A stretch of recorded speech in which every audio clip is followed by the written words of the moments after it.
very much, Chair, and thanks to Oxfam, to Jim and Simon and to Professor Killian for their contributions. And I'm very glad the committee is looking at this. And as Jim said, I think this is a discussion that's time has come. I would say it's overdue, but it's at least, I think it's never been more appropriate that it should happen than now. And I largely, well, not largely, I overwhelmingly agree with what Oxfam have said and what they're proposing in their wealth tax proposal is not exactly the same, but it's very, very similar to what People Before Profit have proposed for a number of years in our submissions. And but I think with us too, it is about trying to trigger a conversation. And I think that's the important point, because it's kind of, and I'd be interested in your views as to why it hasn't been a major conversation. Because it's so, maybe I'm a nerd, but I look at these central bank reports that come out, and maybe you could talk a little bit about your sources, just a little bit more. But we put our wealth tax proposal together largely by looking at the central bank quarterly report. I think it's the fourth quarter they usually bring it out. You can maybe correct me, where they show the net household assets, and they show the increase on the previous year. And it is really amazing what's happening, and yet it isn't discussed. I think this year, just looking at our budget submission, for the first time, net household wealth has gone over $1 trillion, and it's an increase of 134 billion in just 1 year. And then, as our Secretariat has demonstrated, but you might say a word just on the distribution question, because I think there's not enough information about that distribution, and it relates to what Professor Killian said about the register, about really getting in some detail on this, but about the estimating the distribution of it. But our Secretariat in its paper on this is basing it, I think, on the CSO, saying that the top 10% have 49% of that. I've also seen estimates that say it's 10% of maybe 53, but it's in that kind of territory. And I see in your paper you're saying that the richest 1% gained 63% of the net wealth created between 2020 and 21. That's a global figure. But yeah, I just think they're remarkable figures, and I think most ordinary people would be shocked to discover that increase has been consistent for pretty much the last decade, except for the depths of the austerity period. That we've seen those increases. So what's your view about why there's no conversation on this? Because there virtually isn't. And in fact, if you do bring it up as a conversation, invariably somebody will say, Deputy Boyd Barrett thinks there's a magic money tree out the back garden somewhere, but there isn't. But your figures bear out, the Oxfam figures bear out, and I think the central bank's figures bear out. It's not quite a magic money tree, but there's real wealth out there, and it's at staggering levels. But maybe you would say, well, yeah, why do you think that conversation is not happening? And how do we start to compile this register? And what do we know at the moment, about how that distribution is assessed, even between financial assets and property assets, because you often hear that as a kind of argument, that's all just property, the value of property inflating, and it's not really extra wealth that you could tax. That's another kind of narrative I hear in response. So you're wasting your time there, really, because you're just talking about taxing people's family homes, which certainly our proposal, and I don't think your proposal, is largely about. It's actually about surplus wealth. So you might say something on that. And maybe just you might say something about other jurisdictions that have or are doing this, and what the experience has been there. That'll do for a start. So Why the no conversation, or what form should it take? The other jurisdictions, and then the type of overreach, successful overreach that the good deputy has failed thus far, that you might recommend. Sure. Thanks, Deputy Boyd Barrett. I think it's bizarre that there isn't a screaming, moment about this. Every year when we produce the report, the statistics get worse, or the numbers get higher, or whatever way you want to describe it.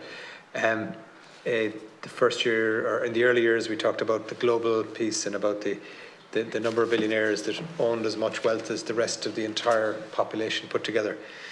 And it certainly grabs the imagination and it grabs attention at that time. But what to do about it is the bit that I think it's been difficult to find cut through on. And I think the opportunity of having the recent work been carried out here has given an opportunity for us to certainly to contribute. And I think, certainly globally, and we've been chipping away at this, I guess, for quite a while, there becomes more and more interest in this because people see it, and not people just like us, people in economic expert advisory positions. We have a group of millionaires who are, very much decrying the fact that they're not being taxed enough. This is across the globe. So, and as I say, we have the World Economic Forum, we have a number of other kind of alternative actors who are also saying, look, this is crazy to allow this to continue, because it's every, as I say, even since the start of the pandemic, that massive spike in wealth, that windfall of benefit that companies got, often through taxpayer-funded, investment in the pandemic and so on. So, and even that part hasn't been taxed back yet. So it's been a bit of an uphill battle to get it to a point where the conversations have, but it's there now. I think it certainly feels like it's an ongoing narrative. I think globally, I think governments understand that the demands, particularly things like climate, where the massive demands of investment, are universal and are accepted, are required.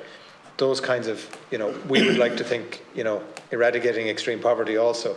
These massive global challenges require creative global thinking and not continuing to try and chip away at it in the way we have. So certainly our sense is that that narrative is shifted, but it has taken a long time. And it is, as I say, from occasional spikes in, oh my gosh, that's a lot of wealth for a very small group of people, to, hold on a second, we need to do something about this, and we can. And, and they should be contributing something to, ultimately, the societies and economies and the infrastructure that has built their wealth for them. That wealth didn't come out of nothing. It came out of labour. It came out of, companies that require infrastructure, that require services, that require good governance, that require all of those things, all of which have to be invested in by the public. So certainly that sense is that the moment is clearly now. But I'll maybe ask Simon to answer some of the more specific, if I may. Yeah. I mean, maybe just the question of why no conversation. I mean, I think we have to be clear that wealth taxes have suffered from a bad reputation in recent decades, going back even to the one that we had in this country. The reason was, in brief, that they were both badly designed, and that therefore allowed them to be politically attacked. So again, one of the main principles, and again going back to Piketty on this, is that when you try and design a wealth tax, you make it have no exceptions insofar as possible, so that it's not subject to political attacks or by certain interests, and that allows it to unravel very quickly. The context has changed a great deal, not just because of the galloping inequality that has been documented by, Jim described, and goes back to the work of the major economists that we know, but also because of the technical means of now taxing and tracking wealth across bank accounts using electronic data. So it's much more feasible now to tax wealth, both for political reasons and needs, and also for those technical reasons. And that is happening already. I mean, in America, they have the FATCA, the financial transactions tax, which is able to stop expatriation of wealth. It's able to charge American people taxes when they're abroad. So all that computerization is one major part. Along with the OECD's common reporting standard, that's another major change and innovation. So we are talking about a completely different context for taxing wealth, and we're seeing it across a number of European countries. New wealth taxes, improved wealth taxes. We had a big wealth tax commission in the UK which recommended an ambitious wealth tax. And then the other context is Latin America, where there really is a wave of reform. And the best example so far was in Argentina, where a one-off wealth tax accrued $2.6 million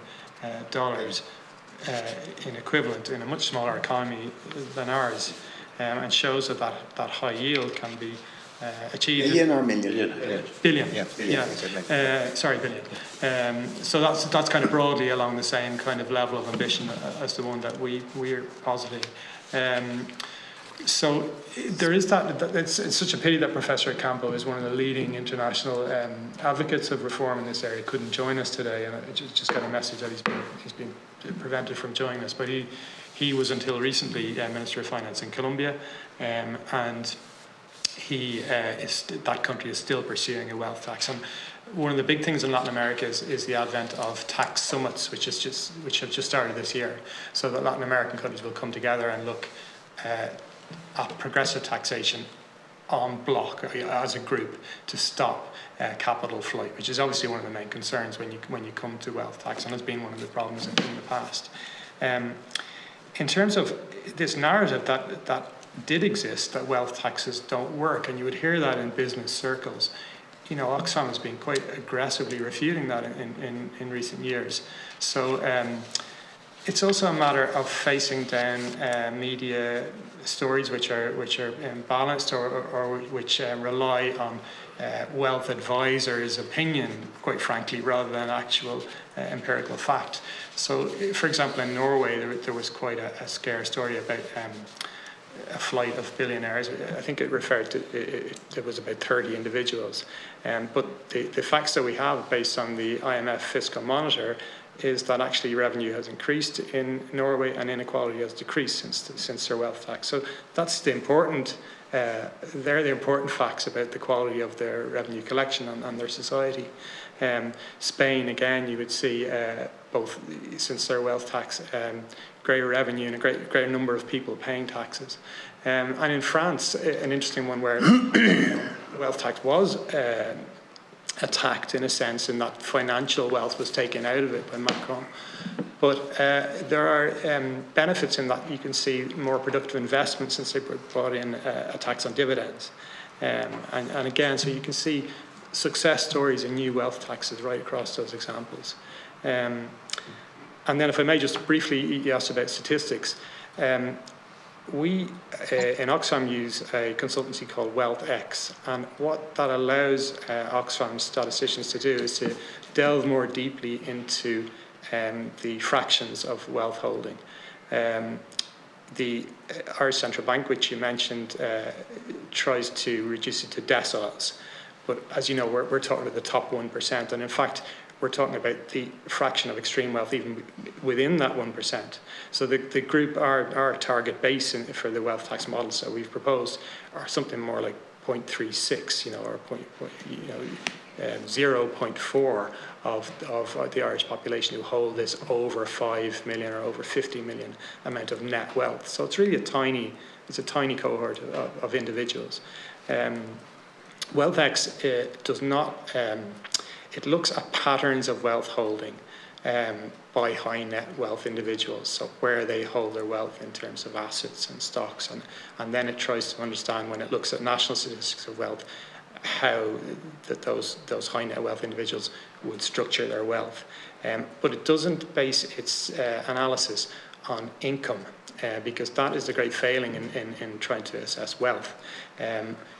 Traditionally we've had income tax returns, but that doesn't tell us patterns of wealth. And also statistical surveys by the CSO are notorious for underestimating high wealth, because there's no obligation to report. So again, of course, there are the national and international statistics, CSO and the central bank, and then the OECD. You would do it at international levels, but our analysis allows us to delve more deeply into the fractions and the centiles.